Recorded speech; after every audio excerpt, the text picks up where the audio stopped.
बागेश्वर धाम वाले धीरेन्द्र कृष्ण शास्त्री की हनुमान कथा का आयोजन कानपुर में किया गया है। आगामी 17 अप्रैल से 21 अप्रैल तक बागेश्वर सरकार कानपुर में ही रहेंगे।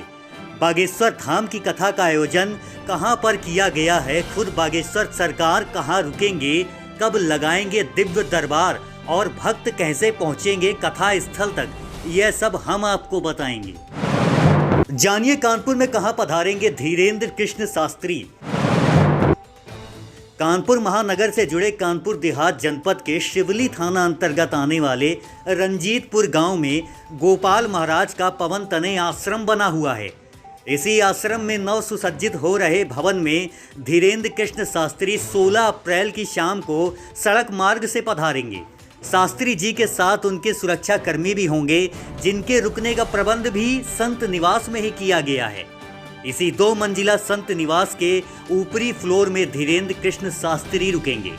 बागेश्वर धाम प्रमुख धीरेन्द्र कृष्ण शास्त्री की कथा कानपुर शहर में होगी। इसके लिए हम आपको सीधे रंजीतपुर गांव स्थित पवन तनय आश्रम लेकर चलते हैं और दिखाते हैं कि किस तरह से तैयारियां की जा रही हैं। बागेश्वर महाराज 17 से 21 हनुमान कथा है, तो 16 को शाम को आ जाएंगे, 17 को कलश यात्रा है और हनुमान कथा भी है और 19 को दिव्य दरबार लगेगा। उनका जर्मन टेंट कंप्लीट हो गया है, 5 लाख स्क्वायर फीट पे बन के रेडी हो गया है और सारी व्यवस्था पूरी फुल तैयारी हो चुकी है। वीआईपी व्यवस्था है और महाराज जी की, जो कोई उच्च कोट के संत हैं, संत निवास बनाया गया वही नया, बस उसी में ठहरेंगे।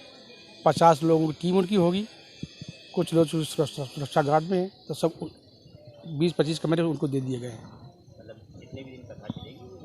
यहीं विश्राम करेंगे आश्रम में। उनके लिए बढ़िया व्यवस्था कर दी गई है। 2 से 4 लाख आदमी आने की संभावना है, तो उनके लिए खाने पीने और ठहरने की सब व्यवस्था है। बड़ा आयोजन है। जानिए कहां होगी हनुमान कथा। पवन तनय आश्रम के ठीक बगल में खेत हैं। इन खेतों से फसल काटी जा चुकी है और अब इन्हीं खेतों में जर्मन तकनीक से सुसज्जित भव्य पंडाल लगाया जा रहा है। पवन तनय आश्रम रंजीतपुर कानपुर देहात में श्री धीरेन्द्र कृष्ण शास्त्री जी महाराज द्वारा 5 दिवसीय हनुमंत कथा का आयोजन हो रहा है 17 अप्रैल से 21 अप्रैल तक, जिसमें 19 अप्रैल को 1 दिवसीय दिव्य दरबार लगेगा और दर्शनार्थियों के आने के लिए पंडाल में लगभग 5 लाख स्क्वायर फीट का पंडाल लगाया जा रहा है। और जो भक्त रात में या विश्राम करेंगे 10, 20, 25, 50 हज़ार लोगों के लिए शौचालय की व्यवस्था कर दी गई है, जल की व्यवस्था कर दी गई है और भोग प्रसाद भंडारे की व्यवस्था कर दी गई है। और श्री हनुमान जी भगवान से प्रार्थना है कि सभी लोगों की मनोकामना पूर्ण हो और जय श्री राम। महाराज जी के रुकने के लिए किस तरह की व्यवस्थाएं की गई और उनके साथ जो सिक्योरिटी आएगी उसकी व्यवस्था की? महाराज जी चूँकि संत स्वभाव है और स्वयं हनुमान जी का रूप है, तो उनके दर्शन के लिए काफ़ी भक्त आएंगे। लेकिन महाराज जी यहाँ पर ये संत निवास बना है पवन तनय आश्रम का, और ये 1 साल से बिल्डिंग बन रही है, तो नया बिल्कुल कंस्ट्रक्शन हुआ है। इसमें सब टीवी, फ्रिज और बेड, कूलर, फर्नीचर सारा सब कुछ नया है। तो इस संत निवास में उनका विश्राम स्थल बन गया है। देखिए, दिव्य दरबार जैसा कि उनके द्वारा होता है, तो जो भी प्रोसेस उनका है ये उनका पार्ट है। तो ये जब वो आएंगे धीरेन्द्र कृष्ण शास्त्री जी, तो जैसा हर जगह होता है वैसा यहाँ होगा। धीरेन्द्र कृष्ण शास्त्री की कानपुर में हनुमान कथा होने के लिए जो आयोजन किया गया है उसका आप पंडाल यहाँ पर देख सकते हैं। पीछे ये पूरा पंडाल बनाया गया है। इस बताया जा रहा कि बीच वाले जो पंडाल है उस पर जो धीरेन्द्र कृष्ण शास्त्री हैं वो बैठकर बाकायदा कथा करेंगे और आसपास में भी 2 टेंट और लगे हुए हैं। इन पर भी जो पब्लिक है वो बैठेगी। यहाँ पर कुछ भक्त लोग हमारे साथ आए हुए हैं जो कथा के प्रति उत्साहित दिखाई दे रहे हैं। उनसे ही बात करते हैं कि उनका क्या मानना है। भव्य आयोजन यहाँ पे होने जा रहा है और यहाँ का मतलब जो लोग हैं, हम लोग बहुत भाग्यशाली हैं। हम तो मतलब गुरुजी से 1 साल हो गया, पिछले 1 साल से मतलब धाम से जुड़े हैं और जब से धाम से जुड़े हैं तो हमने बहुत चीज़ों का अनुभव किया है। बहुत ही मतलब हमें बहुत फ़ायदा है, मतलब हर तरह से। तो अभी हमने अपना छुट्टी लेके रखा है, बच्चों को छुट्टी सबको दिला दिया है। और हम 2-3 बार यहाँ सर्च भी कर गए कि मुझे शायद यहाँ कहीं रूम मिल जाए, रेंट पे हम रूम ले लें। मैं यहाँ कल्याणपुर का रहने वाला हूँ, लेकिन यहाँ देखा कोई ऐसी व्यवस्था मतलब रूम की नहीं, गाँव मतलब है, तो हम वहीं अपनी गाड़ी बुक कर लिया, तो गाड़ी से ही अप डाउन मतलब करेंगे। और भीड़ जो भी यहाँ पे मतलब पब्लिक है, जो मैंने देखा जितनी मतलब गुरुजी की कथा के जो यहाँ एस्टीमेट हम लगा रहे हैं आकलन की मतलब भीड़ कितनी होगी, पब्लिक कितने भक्त लोग आएंगे, तो उससे कई ज़्यादा आएंगे कि उनको संभाल पाना मुश्किल होगा, मतलब पूरा भक्तों को संभाल पाना मुश्किल होगा। आपकी क्या इच्छा, क्योंकि आप एक महिला हैं? 30-40% बहुत ही होगी, बहुत ज़्यादा ही यहाँ पे वो होने वाला भव्य आयोजन है गुरुजी का। गर्मी का कितना असर दिखाई देगा? गर्मी का गुरुजी बालाजी की कृपा से जो भी होगा अच्छा होगा। अभी तो बराबर लग रहा है, गर्मी इतना नहीं रहेगा। आपको क्या लगता है जिस हिसाब से आयोजन किया जा रहा है, कितनी पब्लिक यहाँ पर आएगी? देखिए मैं जो देख रहा हूँ ना, इट्स अ वेरी गुड, इन्होंने जो किया ना facilities, it's a very good facilities over here. And tenting जो चल रहा है क्वालिटी अच्छा है, पीपल विल कम, लोग आएंगे। और I expect that almost 50 to 70% तो महिला ही रहेंगी, कि because conditions are good and temperature. जो रास्ता है हाँ इट्स गुड, अच्छा है। सी मैं पुणे से आया हुआ हूँ, मतलब मैं वहाँ रहता हूँ पर यहाँ आया हूँ, मेरे मामा है, फैमिली है। सो जितना देखा है मैंने, रोड्स आर गुड, कोई प्रॉब्लम नहीं है। एक हाईवे है यहाँ पे, सेकंड इज दिस 2-3 रोड्स हैं, अच्छी है।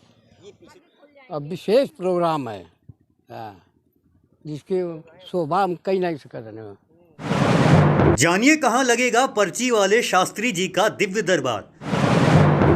धीरेन्द्र कृष्ण शास्त्री हनुमंत कथा के लिए जितना विख्यात हैं, उससे कहीं ज्यादा उनके दिव्य दरबार की चर्चाएं होती हैं। बागेश्वर धाम की कथा हो और दिव्य दरबार का जिक्र ना हो, यह तो असंभव है।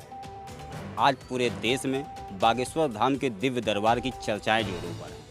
कानपुर में जो कथा होने जा रही है उसमें 19 तारीख को बागेश्वर धाम का दिव्य दरबार भी लगेगा। आप देख सकते हैं दिव्य दरबार की तैयारियां भी यहां पर जोरों पर हो रही हैं।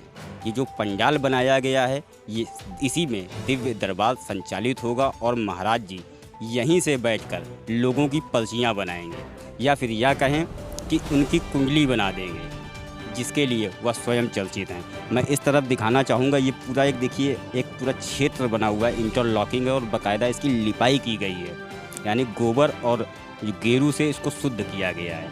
इस पूरी जगह पर दिव्य दरबार का पंडाल लगेगा और यहाँ पर लोग बैठेंगे, भक्त बैठेंगे और भक्त सीधे बाबा जी से रूबरू होंगे, या फिर यह कहा जाए कि जो दिव्य दरबार चलेगा इसका संचालन किया जाएगा, उसकी पूरी तैयारियां यहाँ पर शुरू हो चुकी हैं और लोगों का आना भी यहाँ पर शुरू हो गया। लोग जानना चाहते हैं कि किस तरह से दिव्य दरबार का आयोजन किया जा रहा है, किस तरह से तैयारियां की जा रही हैं। इस पूरी तैयारियों के बाद हम आपको और भी चीज़ें दिखाएंगे कि किस तरह से यहाँ पर तैयारियों को अंतिम स्वरूप दिया जा रहा है। आज उनकी जो धूम मची पूरे भारतवर्ष में, जिस दिव्य कथा और दिव्य दरबार, वही अपेक्षा यहाँ की जनता, यहाँ आसपास केवल कानपुर ही नहीं, कानपुर नगर, कानपुर देहात, कन्नौज, फर्रुखाबाद, 5, 6, 7 जिलों से लोग आ रहे हैं और अभी से लोगों का आना शुरू हो गया है, जिनके रहने खाने की व्यवस्था पूरी आश्रम की तरफ से की गई है। हिंदू राष्ट्र आने वाले समय में घोषित हो जाएगा, जिस हिसाब से उनकी फ़ैन फॉलोइंग चल रही है पूरे विश्व भारत में, उस हिसाब से तो लगता है कि आगे हो जाना चाहिए।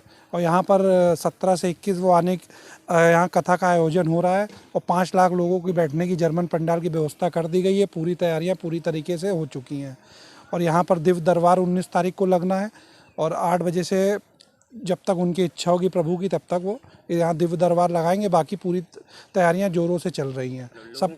हाँ, फिर से वो पर्चियां जो है देखने को मिलेंगी। हाँ, फिर से मिलेंगी, जिसकी अर्जी लगेगी उसी को बुलावा आएगा। अब भीड़ भक्त यहाँ बैठे रहेंगे, जिसका नंबर प्रभु चाहेंगे उसी का हो पाएगा। आयोजकों की भी कुंडली निकाली जाएगी। अब आयोजकों उनके इच्छा अनुसार है, जो उनकी इच्छा करेगी हो सकता है निकाल दें। भक्त कैसे पहुंचेंगे कथा स्थल तक और कौन कौन सी परेशानियों का करना पड़ सकता है सामना? कथा स्थल अर्थात पवन तनय आश्रम तक पहुंचने के लिए भक्तों को सड़क मार्ग अथवा रेल मार्ग का उपयोग करना होगा।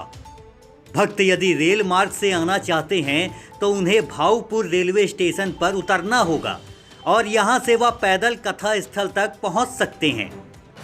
इसके अतिरिक्त यदि आप सड़क मार्ग से कथा स्थल तक पहुंचना चाहते हैं तो आपको कुछ कठिनाइयों का सामना करना पड़ सकता है, क्योंकि नेशनल हाईवे पर स्थित सचेंडी थाने के पास से सिंगल रोड पवन तनय आश्रम तक जाती है, जो कि सीधे कानपुर के कल्याणपुर स्थित जीटी रोड को निकलती है।